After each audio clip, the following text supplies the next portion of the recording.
I'm joined here at Lord's once again by Pete Waxman, Head of Medical Services for Middlesex. Pete, our regular update on player injury news. Let's start up with Stephen Finn. How's he shaping up? Yeah, hi Fletch. Stephen Finn's fine now. Happy to report he's over in Bishop Stortford playing with the second team. I think we're still batting there, but he'll be bowling tomorrow. He's been bowling at full tilt, back to normal. He's probably been okay for a week or two, but we're just being extra careful this time. And yeah, I'm sure he'll be in the mix for selection on at the weekend against Leicester. Well, that's great to hear. I bumped into Martin Anderson, who I think the last time we got together was also the only other injured person in this squad. How's Martin's back shaping up? Yeah, good. He's kind of hit his first milestone, which is sort of 6 weeks after his surgery, and got the thumbs up from the surgeon. The bones are healing nicely, just as they should be. So he's got a green light to push on a bit, really. So he's running again now. He's started hitting balls for the first time this week, and he's actually with the second team as well, helping out and training, and also just kind of getting involved again, really, which is good to see. I mean, tough for Martin. He's a young man. He obviously broke into the squad last year, made a real impression. How much of your remit is to manage his kind of mental well-being as well? Because it must be tough being kind of sidelined for a large part of the season for him. Yeah, it's a good point. I think with Martin, he's actually one of the more level-headed members of this squad. But we have a sports psychologist involved, and he's touched base with Martin, and it's certainly something that we factor in, and that's in fact one of the reasons why he's with the squad at the second team now, because a bit boring sitting on his own doing all his rehab. He can be amongst the team and actually playing a meaningful role there as well. So, but happy to report in his case, he's got a level head on his shoulders, and he's pretty pragmatic, pretty sensible, and he's going well. Excellent news. Well, we're here at Lord's against Sussex. We're fighting hard to save a draw on the final day.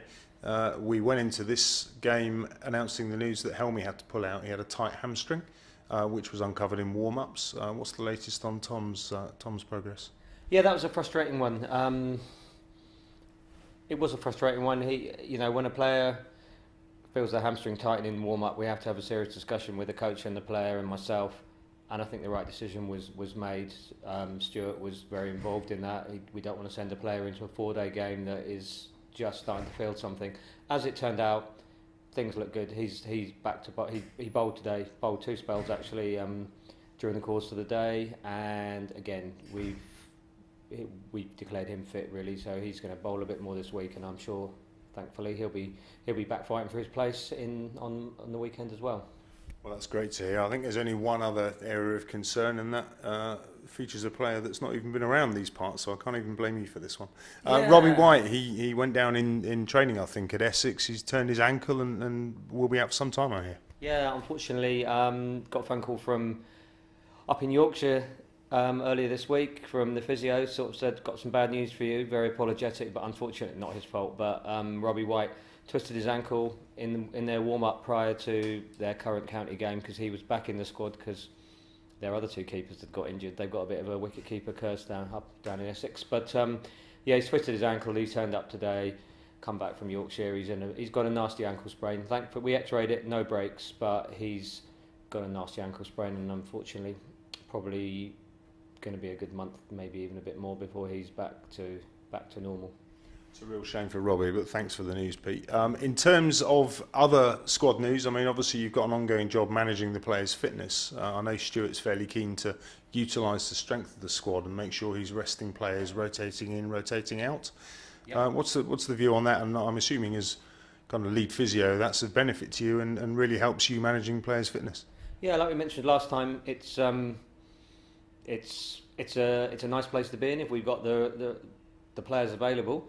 Stuart comes to me and asks me what I first of all how fit the players are, discusses with myself and Mitch, the strength coach, workloads, and then there's a little bit of knowing the players, him knowing the players, his experience. He makes the final decision, and sometimes that rotation will be based on a number of factors: fitness, workload, gut feeling, his knowledge, what the next match entails, but also looking at 3 or 4 matches ahead, and he'll look into a lot more detail than anybody really, as far as which team we're playing, what type of pitch we might be playing on, things like that. So there's